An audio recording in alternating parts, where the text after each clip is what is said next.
Kevin, a duly commissioned notary public in New York, is approached by a neighbor for help with several tasks.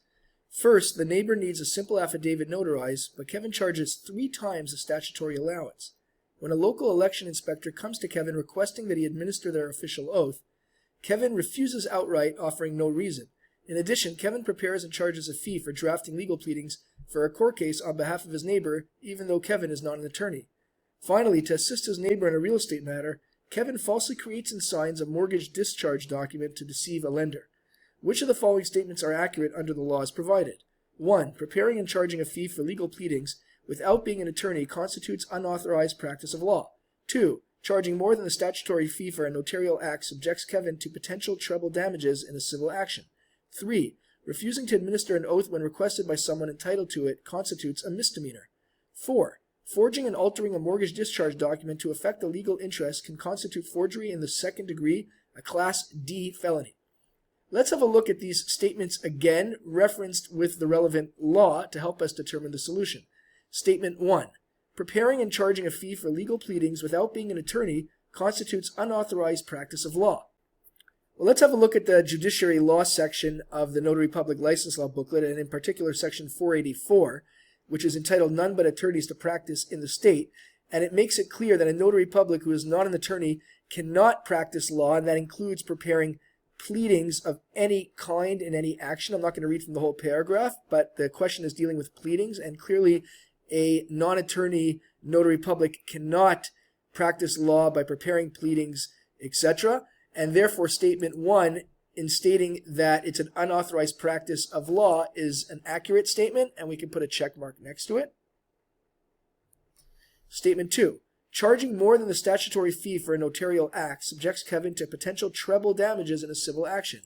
If we have a look at section 67 found in the Notary Public License Law booklet entitled Fees of Public Officers, it states here that under section 2, an officer or other person to whom a fee or other compensation is allowed by law for any service shall not charge or receive a greater fee or reward for that service than is so allowed. And if we jump to 4, an officer or other person who violates either of the provisions contained in this section is liable, in addition to the punishment prescribed by law for the criminal offense, to an action in behalf of the person aggrieved in which the plaintiff is entitled to treble damages. Therefore, statement 2 in stating that Kevin is subjected to potential treble damages is accurate, and we can put a check mark next to statement 2 as well.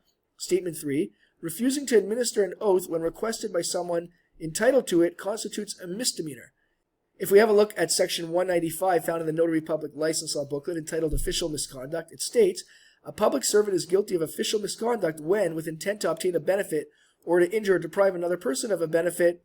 2, he knowingly refrains from performing a duty which is imposed upon him by law or is clearly inherent in the nature of his office. Official misconduct is a Class A misdemeanor. Therefore, in depriving this person of this benefit, indeed this is official misconduct of Kevin and does constitute a misdemeanor, as I just read from the law before, and we can put a check mark next to statement 3. And finally, statement 4, forging and altering a mortgage discharge document to affect a legal interest can constitute forgery in the second degree, a Class D felony. If we have a look at section 170.10 found in the Notary Public License Law booklet entitled Forgery in the Second Degree, it states, a person is guilty of forgery in the second degree when, with intent to defraud, deceive, or injure another, he falsely makes, completes, or alters a written instrument which is or purports to be or which is calculated to become or to represent if completed 1. A deed, will, codicil, contract, assignment, commercial instrument, or other instrument which does or may evidence create, transfer, terminate, or otherwise affect a legal right, interest, or obligation, or status. A mortgage discharge document would certainly fall under this category here. And if we jump to the bottom, it states forgery in the second degree is a Class D felony. Therefore, statement 4 as well is an accurate statement. We can put a check mark next to it. And with all this in mind, let's have a look at the 4 choices to determine the solution. Choice A states 1, 3, and 4 only are accurate. This is incorrect because statement 2 is also accurate. Therefore, choice A is not our solution. Choice B states 1, 2, and 4 only are accurate. This is incorrect because 3 is also accurate. Therefore, choice B is not our solution. Choice C states 2, 3, and 4 only are accurate. This is incorrect because statement 1 is also accurate, and therefore choice C is not our solution, which leaves, by process of elimination, choice D, but let's have a look to be sure. Choice D states all of the above are accurate.